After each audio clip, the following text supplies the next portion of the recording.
नमस्कार तमाम अभिज्ञताधारक मित्रांनो, महाराष्ट्राच्या कानाकोपऱ्यातून तुम्ही या आंदोलनाकडे, या आंदोलनाच्या रूपरेखेकडे आणि दिशेकडे डोळे लावून बसले आहात. म्हणून तुमच्या मार्गदर्शनासाठी आणि तुमची जी आस आहे त्या आसेला जागून आम्ही आजचं हे मार्गदर्शक वक्तव्य चालू करत आहोत. तर रविवारी दुपारीपासून कोर टीम सदस्यातले 25 सदस्य हे त्यांच्या घरातून रविवारी दुपारी निघाले. महाराष्ट्राच्या कोण्याकोपऱ्यातून इथे येऊन सोमवारी सकाळीपासून आयुक्त कार्यालयामध्ये हजर होते. तर आयुक्त कार्यालयामध्ये सोमवारी आयुक्तांची भेट झाली नाही आणि दुपारी तातडीने निर्णय घेऊन कोर टीम मुंबई लोकलसाठी किंवा मुंबईच्या प्रवासासाठी निघाली. इथून मंत्रालय, CMचा बंगला, DMचा बंगला, सागर बंगला या सर्व ठिकाणी जाऊन भेटी घेण्याचा खूप प्रयत्न केला, परंतु त्यांचे नियोजित कार्यक्रम असल्यामुळे आपली भेट होऊ शकली नाही. त्याच रात्री म्हणजे सोमवारी रात्री परत पुण्याचा प्रवास करून मंगळवारी सकाळी आपली कोर टीम पुण्यात आली आणि मंगळवारी सकाळी परत आयुक्त कार्यालयामध्ये आयुक्तांची भेट घेण्याचा प्रयत्न केला. आपली आयुक्तांची मंगळवारीही भेट होऊ शकली नाही. तर मंगळवारी संध्याकाळी बंडगार्डन पोलीस स्टेशन इथं आपले कोर टीम 20 ते 25 जणांना आणि आंदोलनात आलेल्या काही कार्यकर्त्यांना घेऊन पोलीस स्टेशनमध्ये जाऊन बसली. तिथं माननीय नरेंद्र मोदी साहेब यांचा 26-27 तारखेला पुण्यामध्ये दौरा होता आणि हवामान खात्यानं वादळाचा आणि मुसळधार पावसाचाही इशारा दिला होता.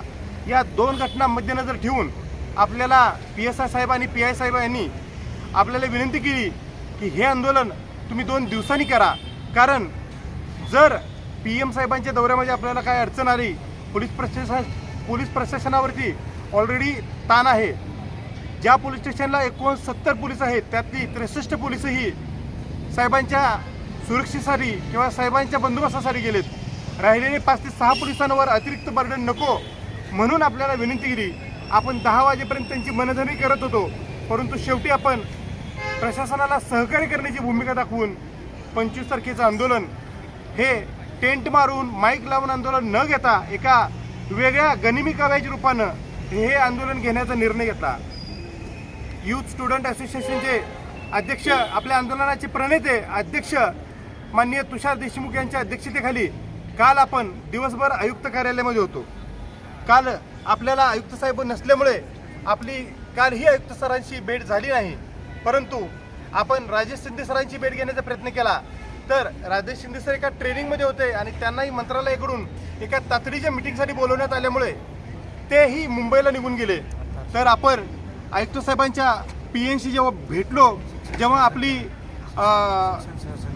जेव्हा निवेदनं दिली, तेव्हा सूरज मांढरे साहेबांनी त्यांना असे निर्देश दिले की शिक्षण सहसंचालक हारून अत्तार साहेब यांच्याशी भेटण्याची आणि त्यांना आपलं म्हणणं मांडण्याची वेळ द्यावी अशी विनंती केली. तेव्हा आपल्याला त्या साहेबांनी 1 तासाचा वेळ दिला. त्यांची बैठक ही 1 तास चालली आणि पूर्णतः सकारात्मक चालली. त्यांच्यासमोर आपल्या टीमने, त्यामध्ये कोर टीम आणि आंदोलनात प्रत्यक्ष पहिल्या दिवशी सहभागी झालेले योद्धे सर्वजण त्या रूममध्ये उपस्थित होते. त्यावेळेस अत्तार साहेबांनी डायरेक्ट आपल्या क्वेश्चनला डायरेक्ट ॲक्शनच्या स्वरूपात त्यांनी काम केलं. जेव्हा आपण मांडलं की या जिल्हा परिषदेमध्ये जागा अतिरिक्त म्हणून सांगतायत, ह्या आमच्याकडे 24 OC आहेत, आम्ही या जिल्हा परिषदेमध्ये जाऊन असा पाठपुरावा केला, तेव्हा आम्हाला ही उत्तर भेटली. तेव्हा डायरेक्ट संबंधित शिक्षण अधिकाऱ्यांना डायरेक्ट जागेला कॉल लावण्यात आले आणि जागेला खडेबोल सुनावण्यात आले. त्या जिल्ह्याचे जिथं ज्यांनी ZPला पाठपुरावा केला होता ते अभियोगिताधारक इथं हजर होते आणि ज्या अभियोगिताधारकांना त्या ZPचे EOने जे उत्तर दिलं होतं ते उत्तर इथं सांगितल्यानंतर त्यांच्या समोरच ही कारवाई झाली. तर अशी सर्व पॉझिटिव्ह चर्चा काल झाली. काल आपण आयुक्तांना रोडमॅप सादर करावा, फेज 2चा रोडमॅप सादर करावा म्हणून एक निवेदन दिलं. त्याचबरोबर जर वेळेत रोडमॅप किंवा कृती झाली नाही, कुठल्याही गोष्टीची कृती नाही असं वाटलं तर येत्या 2 दिवसात, येत्या 4 दिवसात आम्ही परत हजारोच्या संख्येने येऊन अन्नत्याग उपोषण करू असा इशारा वजा एक दुसरं निवेदन दिलं आणि दोन्ही निवेदनांचा स्वीकार आयुक्त कार्यालयातून झाला. त्याच्या OC घेतल्या आणि त्यानंतर आयुक्त साहेबांनी आपल्याला आजचा 10 वाजताचा 11 वाजताचा वेळ दिला होता. तर सकाळच्या लाईव्हच्या माध्यमातून आम्ही तुमच्याशी संपर्क साधून सांगितलं की आतापर्यंत काय झालं आणि आताही तुम्हाला ते रिपीट केलेलं आहे की आतापर्यंत काय झालं. आता आयुक्त कार्यालयामध्ये आज जे झालेलं वृत्तांत आहे ते वृत्तांत माननीय तुषार सरांनी सांगावं अशी मी त्यांना विनंती करतो. जवळ या थोडं, सरांचा आवाज लहान आहे. नमस्कार, तुषार देशमुख. या ऑनलाईन प्लॅटफॉर्मवर आपल्या सर्वांचं स्वागत. आणि प्रत्यक्ष इथं उपस्थित असलेल्या सर्व आंदोलक जे आत्तापर्यंत 3 महिन्यापासून वेळोवेळी कशाचीच पर्वा न करता सर्व बांधव भगिनी व अन्नत्याग उपोषणकर्ते वेळोवेळी मंत्रालय कोर टीमच्या माध्यमातून पाठपुरावा करणारे या सर्वांचं प्रथमतः अभिनंदन करतो आणि आभार व्यक्त करतो की खरंच या सेकंड फेजचा लढा आपल्या सर्वांशिवाय अपूर्ण होता आणि तुमच्यामुळे त्याला मूर्त स्वरूप प्राप्त झाले आणि कुठेतरी आपण यशाची पावलं एक दिवसेंदिवस टाकतोय. तर आज मित्रांनो, आपण 25 तारखेला सुनियोजित आंदोलन ठरवलं होतं. त्या दृष्टीने आपण इथं 2 दिवस पहिलेच दाखल झालो. तर आंदोलनाची परवानगी PMO मोदी साहेबांच्या दौऱ्यामुळे आणि हवामान विभागाच्या नैसर्गिक आपत्तीमुळे या दोन्ही कारणास्तव आणि बंड गार्डन पोलीस स्टेशन अंतर्गत 69 जणांचा स्टाफ असल्याने त्या अंतर्गत आपल्या आंदोलनात जबाबदारी येते आणि तिथं जवळपास 63 ते 64 फौजफाटा मोदी साहेबांच्या दौऱ्याच्या निमित्ताने बंदोबस्तासाठी होता. उर्वरित 7 ते 8 कर्मचाऱ्यांवर जबाबदारी असल्याने त्या अंतर्गत येणारी सर्व आंदोलने संबंधित कालावधीसाठी रद्द करण्यात आली. 10 वाजेपर्यंत आम्ही त्या अंतर्गत जे पोलीस निरीक्षक आहेत मालुसरे सर, सोबतच पवार सर, बांगर सर, त्यासोबतच परमेश्वर गराळे सर या सर्वांना विनंती केली, पण त्यांनी आम्हाला प्रशासनात सहकार्य करण्याची विनंती दिली व पुढील 2 दिवसात म्हणजे 27 तारखेला या संदर्भात आंदोलन करण्याची मुभा देईल आणि परवानगी रितसर देण्यात येईल असे सांगण्यात आले. परंतु आम्ही ते 2 दिवस शांत न बसता मुंबई पाठपुरावा केला. अक्षरशः रात्री 1:30 वाजता सर्व महिला भगिनी व पुरुष कोर टीमची सर्व मंडळी यांनी पाठपुरावा करून 1:30 वाजता CM साहेबांच्या वर्षा बंगल्यावरती गेलो. भर पावसातही आम्ही दरेकर साहेब, त्यांचे CA साहेब, मोदी साहेब CM साहेबांची भेट न होऊ शकल्याने दरेकर साहेबांच्या माध्यमातून आम्ही निवेदन दिले. त्यानंतर सागर बंगल्यावरती DCM अर्थातच देवेंद्र फडणवीस राज्याचे उपमुख्यमंत्री तथा गृहमंत्री यांच्याशी चर्चा करण्याचा प्रयत्न केला. त्यांच्याही कोर टीमद्वारे आणि बदलापूर प्रकरण एन्काउंटर प्रकरण घडत असल्यामुळे राज्याचे गृहमंत्री प्रमुख या नात्याने तेही त्या संबंधित मंत्रिमंडळाच्या मिटिंग्समध्ये होते. त्यांच्याशी भेट होऊ शकली नाही, परंतु आम्ही त्यांच्या कुठल्याही संबंधित मुख्य व्यक्तीशी चर्चा झाल्याशिवाय जाणार नाही असे बोलल्यानंतर मी व आसावरी बाबर मॅडम या दोघांची विनंती करून ते निवेदन त्यांच्यापर्यंत पोहोचवण्याचा प्रयत्न केला. त्यानंतर आम्ही त्याच रात्री तिथे न थांबता पुण्यात दाखल झालो व 2 दिवस आयुक्त कार्यालयाशी संबंधित आपल्या सर्व आंदोलनकर्त्यांशी सोबत घेत चर्चा केली. काल हारून अत्तार साहेबांची चर्चा केली व आज आयुक्त साहेबांशी 11ची वेळ घेतल्यानंतर आपण सर्वांनी चर्चा दिली या सर्वांच्या समवेत. त्यानंतर संक्षिप्त आणि विस्तृत गाईडलाईन्ससाठी पुन्हा आयुक्त साहेबांनी शिंदे साहेबांची भेट घेण्यात चालली. त्यांच्याशी अर्धा तास चर्चा केली. या सर्व अर्धा तास केलेल्या चर्चेचा इतिवृत्तांत सांगायचा झाला तर सांगा तुम्ही. तर बघा, तुषार सर आल्यापासून आपल्या अभिज्ञताधारकांना मार्गदर्शन करतायत. त्यांचा आवाज बसलाय आणि त्यांची कंटिन्यू बोलण्याची सध्या कॅपॅसिटी नसल्यामुळं आज काय झालं हा वृत्तांत मी कॅरी फॉरवर्ड करतोय. तर बघा, आज आम्ही आयुक्त साहेबांकडे गेलो. तुम्हाला थोड्याच वेळात तुषार सरांच्या चॅनलवरून व्हिडिओ पोस्ट होईल.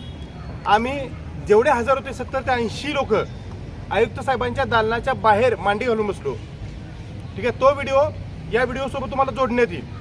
आणि आयुक्त साहेबांच्या कार्यालयाच्या दालनामध्ये त्या खोलीमध्ये जागेची रिक्वायरमेंट किंवा जागा कमी असल्यामुळे प्रातिनिधिक स्वरूपावरती फक्त 10 लोक आतमध्ये आम्ही गेलो होतो.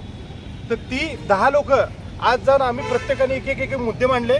आमचा सर्वात पहिला मुद्दा होता, साहेब जाहिरातीसाठी टॅब कधी ओपन होणार.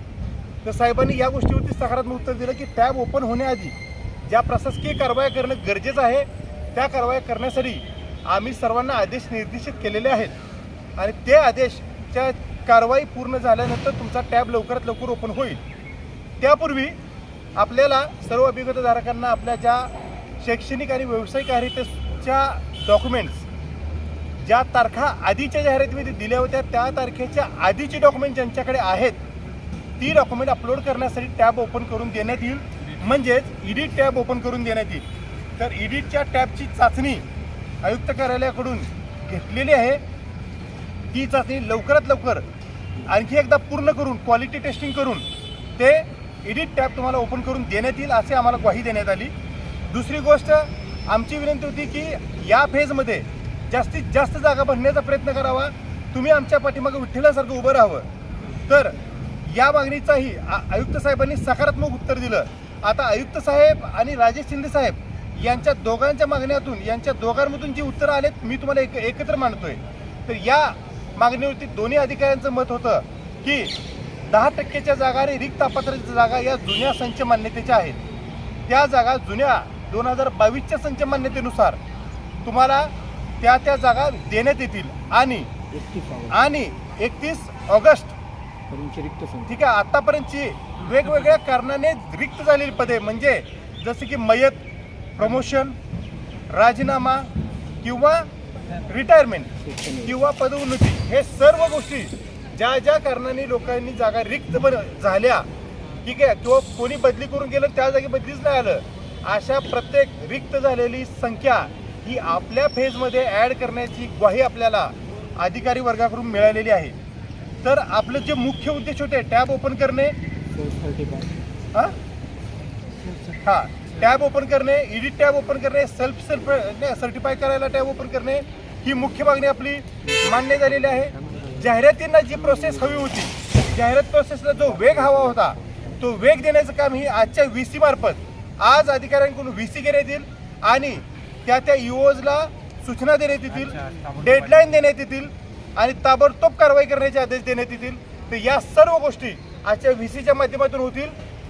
आणि हे जर नाही झालं आणि आम्ही आमच्या निवेदनामध्ये स्पष्ट उल्लेख केलेला आहे, या बोललेल्या गोष्टींचं जर पालन नाही झालं तर येत्या 4 दिवसामध्ये किंवा आम्ही जी तारीख संयुक्त समजू आणि नवीन निवेदन बनवू 7ला सांगून टाका. ती 7 तारखेला इथं आलेल्या सर्व अभिज्ञताधारकांच्या विचारांना मी 7 तारीख डिसाईड केलेली आहे आणि त्या 7 तारखेची निवेदनं आमच्याद्वारे आयुक्त कार्यालयामध्ये इन्व्हर्ट केली जातील आणि तशी कारवाई चालू करण्यात येईल, तशी परवानगी घेण्यात येईल असा इशाराही आम्ही आतमध्ये देऊन आलेलो आहे. तर आतमध्ये आपल्या ज्या मुख्य मागण्या होत्या, एकतर टॅब ओपन करून घेणे, मुख्य मागणी आपली मान्य झालेली आहे. अधिकाऱ्यांना कारवाईसाठी पत्र लिहिणे किंवा VCतून संबोधन करणे, हेही आपली मागणी मान्य झालेली आहे. जास्तीत जास्त जागा आणणे ठीक आहे. ह्या पूर्ण लढा हा फक्त 10% नसून जास्तीत जास्त जागासाठी होता. तर जास्तीत जास्त जागासाठी आपण आयुक्तांना जेव्हा विनंती केली तेव्हा आता सांगितल्याप्रमाणे जुन्या संच मान्यतेनुसार 10% आणि रिक्त पदं आणि नवीन संच मान्यते 31 ऑगस्टपर्यंत जी काही रिक्त पदे आहेत ते आपल्याला इन्क्लूड करण्याची ग्वाही देण्यात आलेली आहे आणि त्या संबंधात पाठपुरावा करण्यासाठी आपण पुणे टीम बनवत आहोत. ती पुणे टीम वेळोवेळी त्या गोष्टींचा पाठपुरावा करेल.